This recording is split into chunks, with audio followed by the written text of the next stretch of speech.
ugenzwa na kamwe sibyo burya Iva na Akesi avuze iki kuri Iva? Akesi ningi ajya kuri Iva, Akesi n'umuntu mubi kuri Iva, Akesi umuheranyi kuri Iva, Akesi n'umwicanyi kuri Iva. N'umwicanyi kuri Iva? Of course.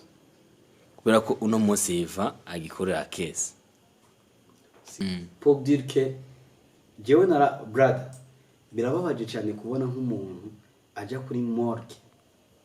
morgue agakamera ibitsiga byapfuye akavuga ati Iva mwakunze bitazimana. Ariko Iva ari ibyo onye mu bisanzwe abantu badukurikirana sibe George sibyo harabaho kuvuga ati irementanya sizi ko mvu icyo bitwa irementanya navuga yuko ni ikintu bakuza muga kitahabaye kandi kitigeze kihaba mu uyo mwanya. Ese irementanya kuri wewe? Tarisisi Hope Ministry TV ni umuryango washinzwe ugamije gufasha abakene, imfubyi n'abapfakazi batagira kirengera, abana baba mwibarabara, abasangwa butaka, abarwariye mu bitaro ndetse n'imfungwa. Nawe nimba hari umusanzu wifuza gutanga, duhamagare cyangwa utwandikire kuri izo nimero ziri kuri screen. Yes, 1212 bakunzi ba Tarisisi Hope Ministry nibaje kumeze neza na cyane yuko ku majwi n'amashusho tukaba turi kumwe na Mr. Da Silva na cyane yuko uyu mwanya tuvugana neza cyane yuko turi kumwe na MC Iva mwitwe ingwanyi n'ibikimani ko witwenga ibintu biraza na niki hari icyo wibutse ntakoze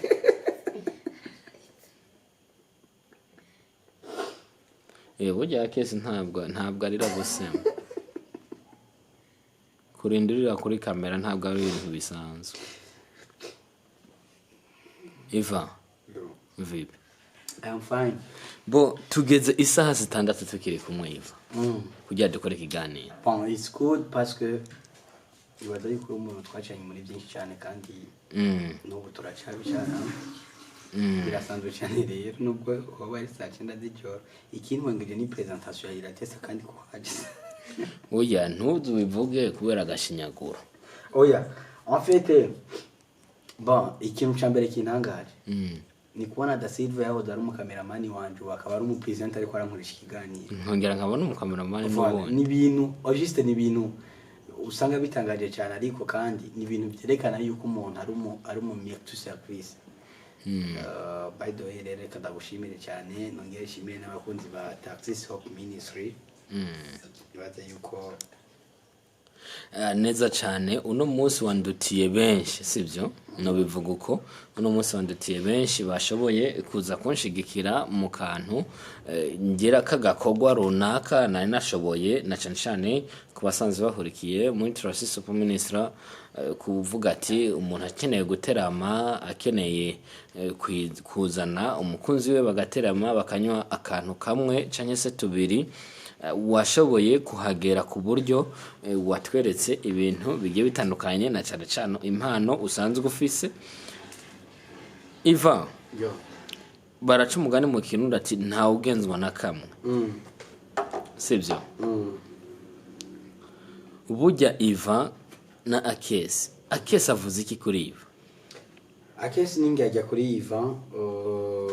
Akesi n'umuntu mubi kuri Iva, Akesi umuheranyi kuri Iva, Akesi n'umwicanyi kuri Iva.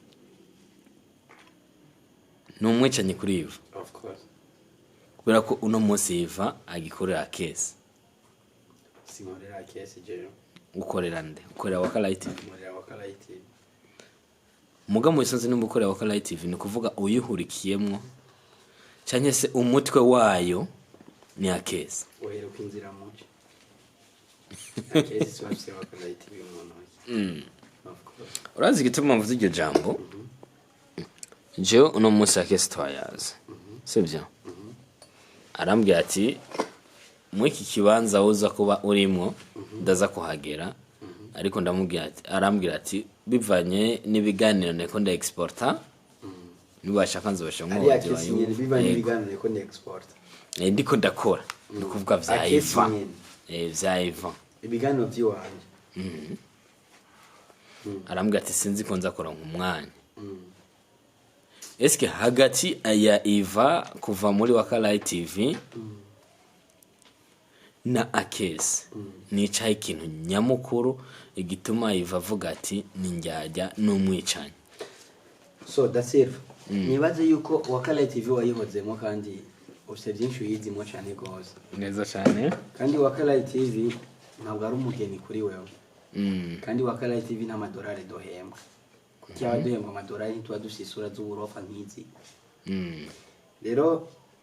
Akesi je namufata nk'umuntu asanzwe kubera ko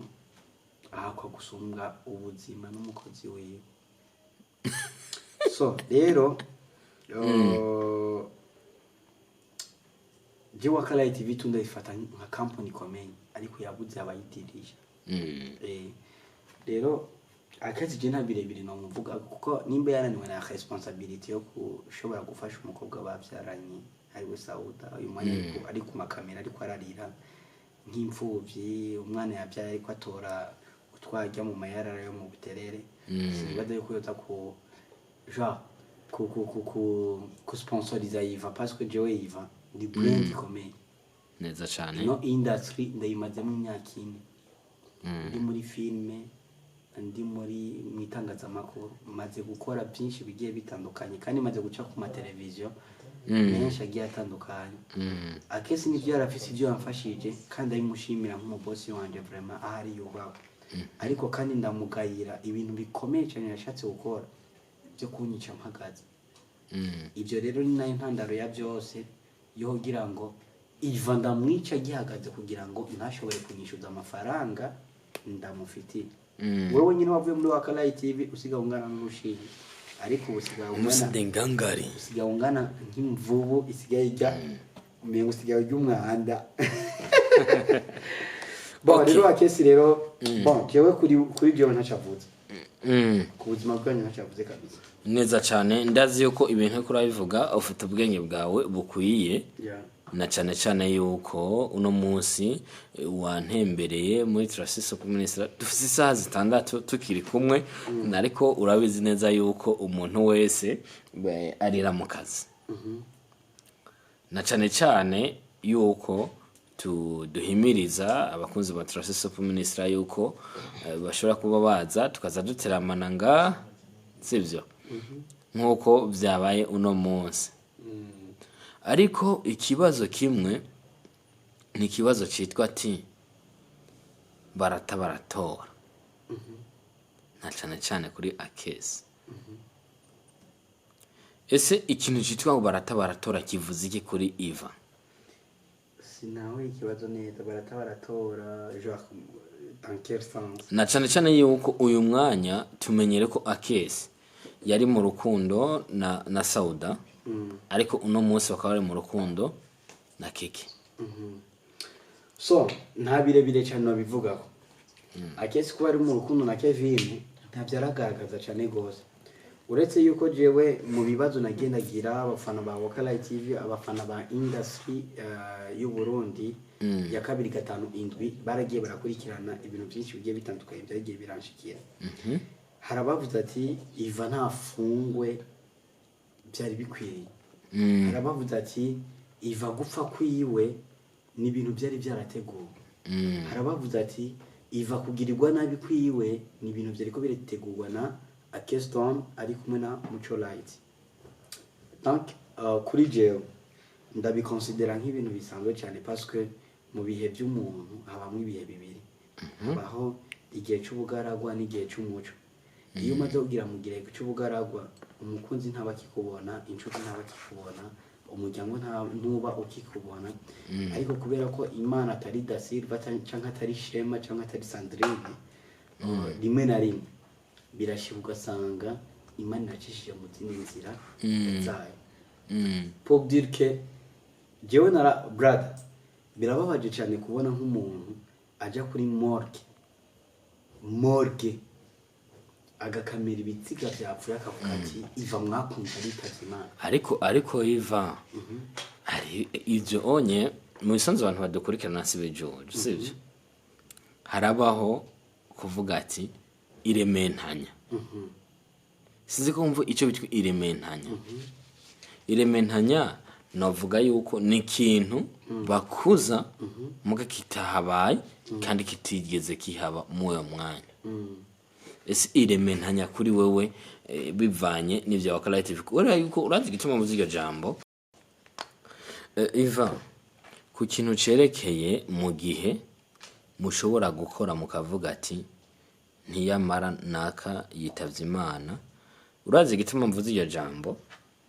jewe navuze ati na postinze ifoto yawe igaragaza neza na neza yuko witavye Imana ariko commentaire yagarutse vuga ati ivyo onye Silva urabishizeko muga ejo tuzoza tubona ati ngo Imana yakinze koko sentare ivyabaye arivyo ni gushika kure cyane fine birashika kandi muri no industry turimo nibazane neza yuko nta rukundo dufitaniye ahubwo turaprofitana rero uwo muntu wese yoba yumva yuko ariko ivyo byavuzwe n'umufana niyandika yuko Iva yapfuye ashobora kumuronka makarasyo it's fine ivyo nitwo bihagarako cyane ariko gusa abafana ba Taxi Soap Ministry bumve neza yuko akesi umuntu mwiza kuri Iva Muco Light si umuntu mwiza kuri Iva ariko Iva azoguma ari wa wundi nyene parce que barashobora kunyima amafaranga ariko ntibonye impano y'uwanje parce que impano y'uwanje iri muri jewe nuko amafaranga atari kuri jewe kandi jewe imbere cyane niho nifuza gushika kandi nzohashika parce que nushaka kubwira nk'umuntu nka kesi kujya imbere ya kamera akambira ngo jewe ngo ndumupede ngo jewe ngo nkunda na Kevin ngira gute Kevin sije namuhaye contrat muri Wakala TV numwigeme w'ikivajuru yoba yaragije we ntanazi kurayibona ikindi naco bro ni wabona uko ugira imyaka 40 na utararongora ufise abana barenga 10 na wihakanye ese ndafise abana 10 na yacumba atabyinshi wewe aho turi manager wawe no erega bajya no biravana sivyo uvireze gituma mvuze uko Iva jewe uvuze abana 10 na kuri akesi nivyo twarabanye twakuranye byinshi ariko abo bana 10 na ntabunze uzibanga jenzi abana bashika babiri Silva tuze turakidwa kandi abantu badukurikirana n'abantu baba bakeneye kumenya ukuri peu importe ivyo ariko Saudama ariko ararira kuri YouTube channel ibiganiro ariko arakora biragaragaza neza yuko akeza atari umuntu mwiza no bon rero kubw'ivyo nta bintu birebire je numva no reka ndakubwira ikintu Iva ariko reka mvuge kino kintu ari akarimbo ka MB Tata kavuga ati nitegereje yisi ingeni igenda ihindagurika ifise ibibazo ku buryo utaravye woyihera abantu bo muri isi benshi barahindagurika benshi babaye nk'inyamaswa ugira ngo urafise inshuti igahindukira ikugwanya ukibaza ngo ufise umugenzi kumbe muragenzanya kuri isi nta mukizwa kibaho Iva kuri nosi brother nta mukizwa kibaho Iva jewe akesi yagerageje kunyica ariko Imana yarakenze so Iva urazi gituma je ikibazo canje nica ikintu nyezina kiba cerekana by'ukuri yuko akesi yashoboye kugerageza kukwica kumara mezi 9 atameme wavuye muri Wakala TV kubera kuri Taxi Soap Ministry ariko urazi neza yuko ubuzima bwose uko bugenda akazi nimba katagenda neza tureke kubesha no reka ndakubwira tubesha bafa akazi nimba katavuye muri Wakala TV kubera ikiganiro wa manager nico gito reka ndabikubwire je nahavuye kora ko ntahembwa muga mu gihe akazi katagenda neza urakareka ugafata kandi kazi Iva uno munsi aho ugeze